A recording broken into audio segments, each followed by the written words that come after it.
buenos días. Muchas gracias por la invitación. En aras del tiempo voy a leer la ponencia. El título de nuestra ponencia es José Martí, antianexionista y antiimperialista.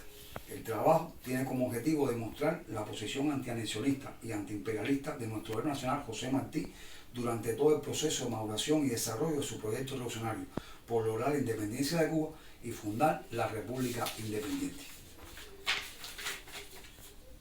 Cito: el único modo de vencer al imperialismo en los pueblos mayores y el militarismo en los menores es ser todo soldado. José Martí, Cartas de Martí en la Opinión Pública de 1889. Durante los años 60 y 70 del siglo XIX, el capitalismo industrial o de libre concurrencia alcanza su punto máximo de desarrollo. En Estados Unidos, el freno que significaba la supervivencia del esclavismo en los estados sureños es liquidado con el triunfo de los estados norteños en la guerra civil o de secesión, lo que permite un desarrollo acelerado del capitalismo con una producción altamente mecanizada. Este desarrollo acelerado culmina con la transformación del capitalismo de libre concurrencia en capitalismo monopolista o imperialismo, cuyos rasgos fueron caracterizados por Lenin en su conocida obra El imperialismo, fase superior del capitalismo, 20 años después de la muerte de Martí. Los Estados Unidos desplazan a Inglaterra, que otrora ocupar el monopolio del primer lugar en la producción industrial, y surgen y se desarrollan en ellos las formas más maduras de los monopolios, los truchos. Muchas son las referencias de Martí a este aspecto.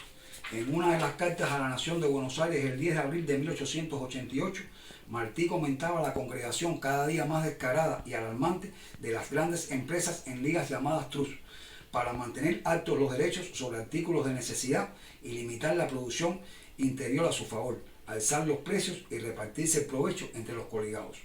El proceso de concentración monopolista comienza en la segunda mitad de la década del 50, pero en realidad los años claves en la transformación de los Estados Unidos en el país típico de los monopolios son los del 80 y 90. Justamente estos son los años en que Martí radica en los Estados Unidos y tiene la oportunidad de conocerlos con profundidad. No augura, sino certifica el que observa cómo los Estados Unidos, en vez de apretarse las causas de unión, se aflojan. En vez de resolverse los problemas de la humanidad, se reproducen. En vez de amargarse en la política nacional, las localidades la dividen y la enconan. En vez de robustecerse la democracia y salvarse del odio y miseria de las monarquías, se corrompe y aminora la democracia y renacen, amenazantes, el odio y la miseria. Y no cumple con su deber quien lo calla, sino quien lo dice. Es preciso que se sepa en nuestra América la verdad de los Estados Unidos. El proceso de maduración del antiimperialismo en Martí está profundamente entrelazado con su afán de lograr la total independencia de Cuba, y muy pronto apreció que esta lucha no se reduce a vencer el dominio español sobre la isla, sino que se trata de preservar la independencia una vez conquistada la República, impidiendo que caiga en manos del vecino poderoso del norte a través del sometimiento económico. Luego, en el pensamiento martiano, hay toda una concepción estratégica en la cual se preveía como único camino para consolidar la total y definitiva independencia la liberación de Cuba y Puerto Rico del colonialismo español, la edificación de repúblicas autóctonas que estuvieran en toda la América hispana a tono con sus propias realidades y la unión de todas ellas para lograr un equilibrio entre el norte y el sur del hemisferio que impidiera la expansión y el dominio de los Estados Unidos por sobre todo el continente y por el mundo. Es por esto que podemos afirmar que el antianexionismo es el camino a través del cual se va conformando el pensamiento antiimperialista de Martí. El antianexionismo previendo impedir el paso de Cuba de manos de una metrópoli a otra más cercana y poderosa. Pero en la medida que Martí penetra en lo que significa el fenómeno imperialista como régimen sociopolítico, reflexiona. Y a estas agitadas jaurías de ricos contra pobres, de cristianos contra judíos, de blancos contra negros, de campesinos contra comerciantes, de occidentales y sudistas contra los del este, de hombres voraces y destituidos contra todo lo que se niegue a su hambre y a su sed, a este horno de iras, a estas fauces afiladas, a este cráter que ya humea, vendremos ya a traer, virgen y llena de frutos, la tierra a nuestro corazón. Para develar la significación de estas ideas y su lugar en todo el sistema de concepciones políticas de José Martí, es preciso analizar la evolución de su pensamiento hacia el antiimperialismo, recorriendo el desarrollo de las ideas en torno a las relaciones entre los pueblos latinoamericanos y los Estados Unidos, desde los mismos inicios de su actividad revolucionaria.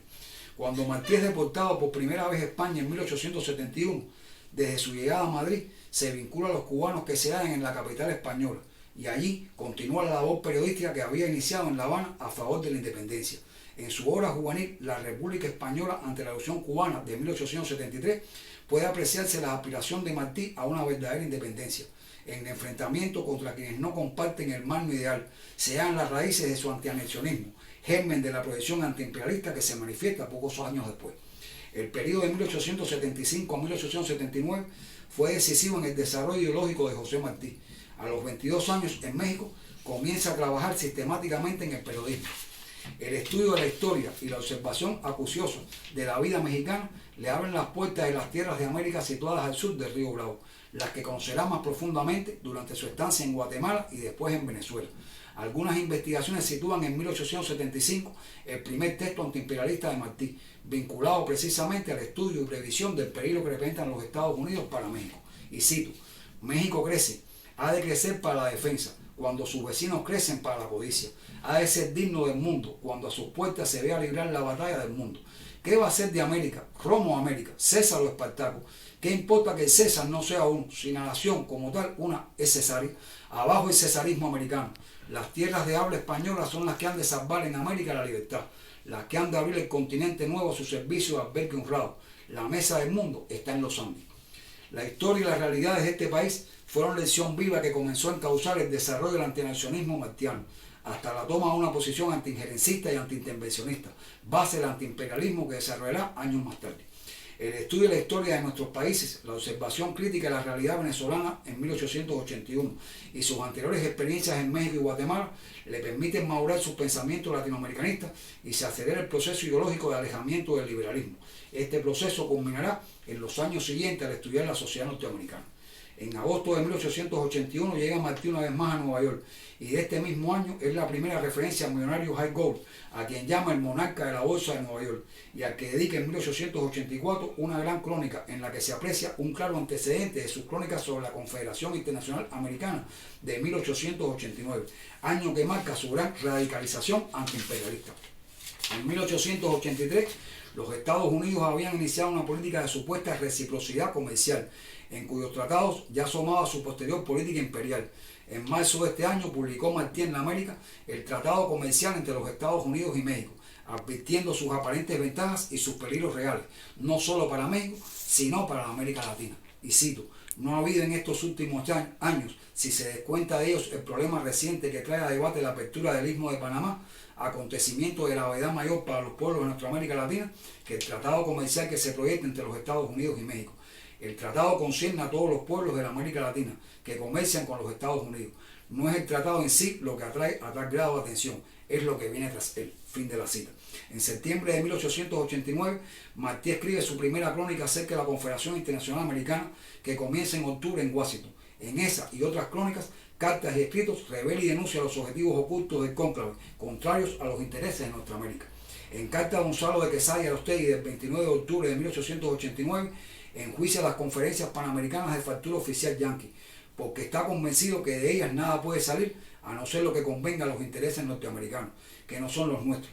Se opone a que el caso cubano se lleve a la primera conferencia panamericana, a fin de no sentar el precedente de poner a debate nuestra fortuna y calificar cualquier proyecto emancipador en que se dé participación a los Estados Unidos de un modo directo de anexión.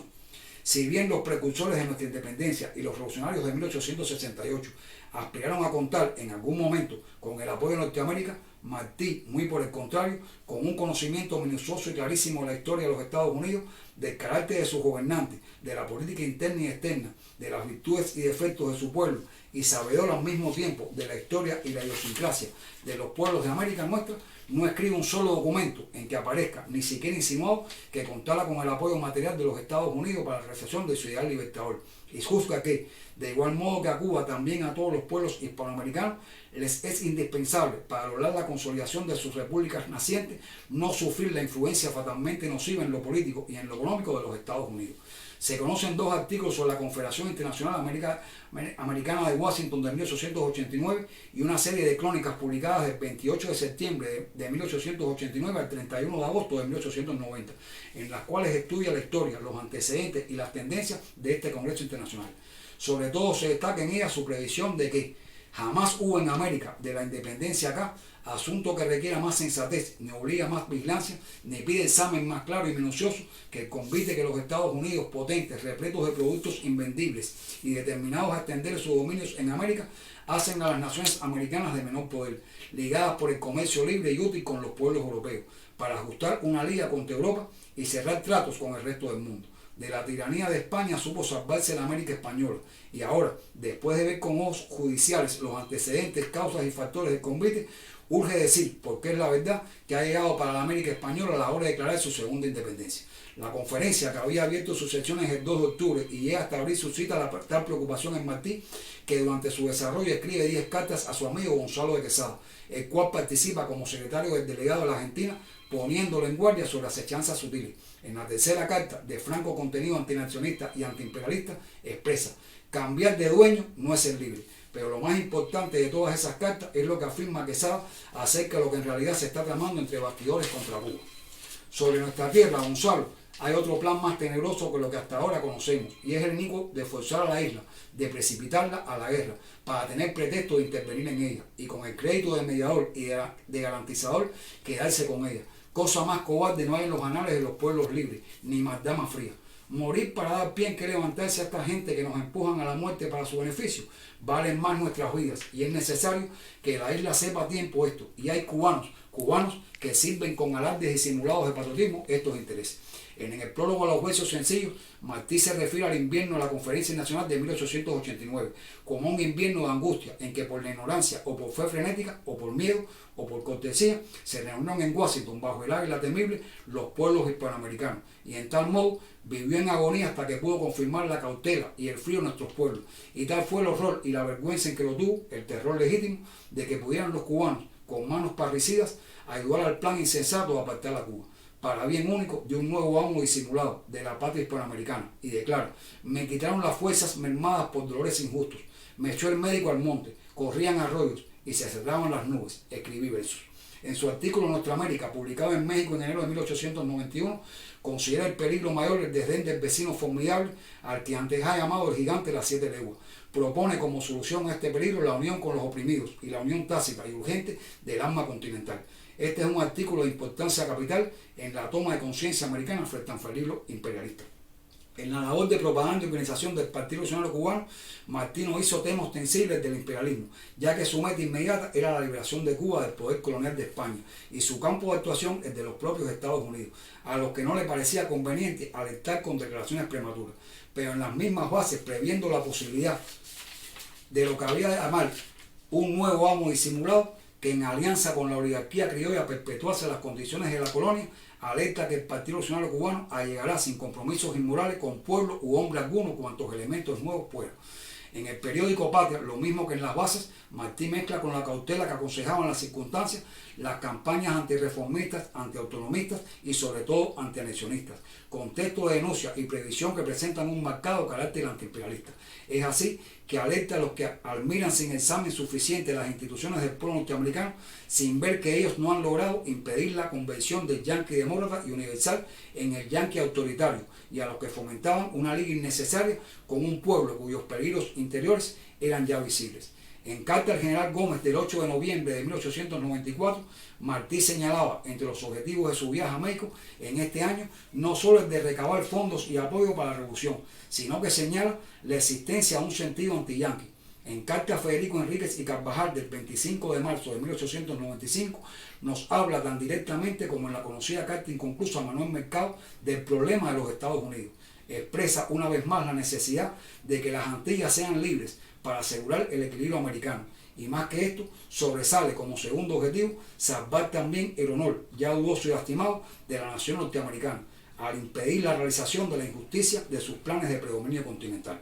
Al reparar en este momento del pensamiento martiano, se comprende mejor su proyección universal y el sentido de frases tales como la de que un error de Cuba es un error en América, es un error en la humanidad moderna. Quien se levanta hoy con Cuba, se levanta para todos los tiempos. Muchas gracias.